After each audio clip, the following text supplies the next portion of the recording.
ते कुणाकडे गेले नाही. त्या मुलांची जेवणाची व्यवस्था आणि त्या गायीच्या चाऱ्याची व्यवस्थेसाठी आम्हालाही कोणाकडे जाता येत नव्हतं. कारण गेलो तरी लोक लांब उभा करायचे, आम्हाला काही देत नव्हते. ते म्हणलं आपण काहीतरी कर्ज काढू, म्हणलं त्याच्यावर काहीतरी कर्ज काढायचं. या विषयाने आम्ही बराचसा थोडासा प्रयत्न करून कर्ज काढायचं म्हणलं. जरी बंद असली पतसंस्था तरी काही काही असे दरवाजा थोडा वर करून द्यायचे.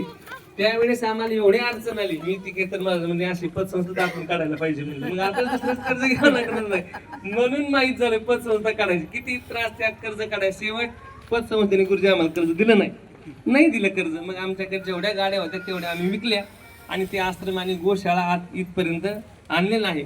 पण तिथं सारखं जाऊन ते जिथं मनुष्य जो आहे का, तो जिथं जाईन का तिथं काहीतरी शिकत असतो, कुठेही शिकत असतो. माझ्याकडे लहान मुलं होती ना, ते दवाखान्यात घेऊन जायचो ना, तर मग मला नंतर त्यांना काय दुखायला लागलं का आपोआप कळायचं, मीच त्यांना औषधी असती त्या मुलांना. तसं जिथं आपण जाऊ तिथं थोडासा विचार केला की ते जमून जातं. म्हणून केतन महाराजांनी अत्यंत चांगल्या पद्धतीने हिशोब ठेवला.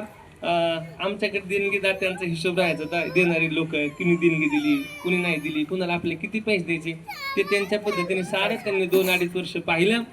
आणि आताही अत्यंत विश्वासाने ही पतसंस्था चांगली चालेल. पाटील साहेबांनी जसं सांगितलं मला खूप पटलं, तर सरपंचांनी सांगितलं. सरपंच साहेब नक्कीच ही पतसंस्था महाराष्ट्राच्या बाहेर सुद्धा नेण्यासाठी आपण सगळे प्रयत्न करू. महाराष्ट्रात जाईन पण बाहेरही जवळ जाईल असाही आपण प्रयत्न करू. बस आपण ताई तुम्ही वेळात वेळ देऊन या ठिकाणी आलात, तुम्हाला मनापासून धन्यवाद. आम्ही लहान होतो ना त्यावेळेस आमच्या आत्या आहेत का, ते तुमची मालिका खूप पाहिजे. आम्ही त्यांचंच नाव ठेवलं होतं अक्का साहेब बरं का. मग त्यांना आज कसं काय ओळखलं करणं तर तुम्हाला बघायला त्यांची खूप इच्छा होती. म्हणून आपण या ठिकाणी आलात, आपल्या सर्वांचे मनापासून आभार, धन्यवाद. या ठिकाणी पुढचा कार्यक्रम आपले सर्वांचे मार्गदर्शक आमचे भागवत गुरुजी हे पुढचे सांगतील.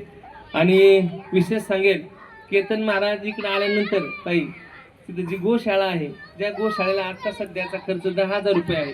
मार्च एप्रिल मे महिन्यात रोजचा खर्च 20,000 रुपये आहे. 6 टन चारा लागतो रोज.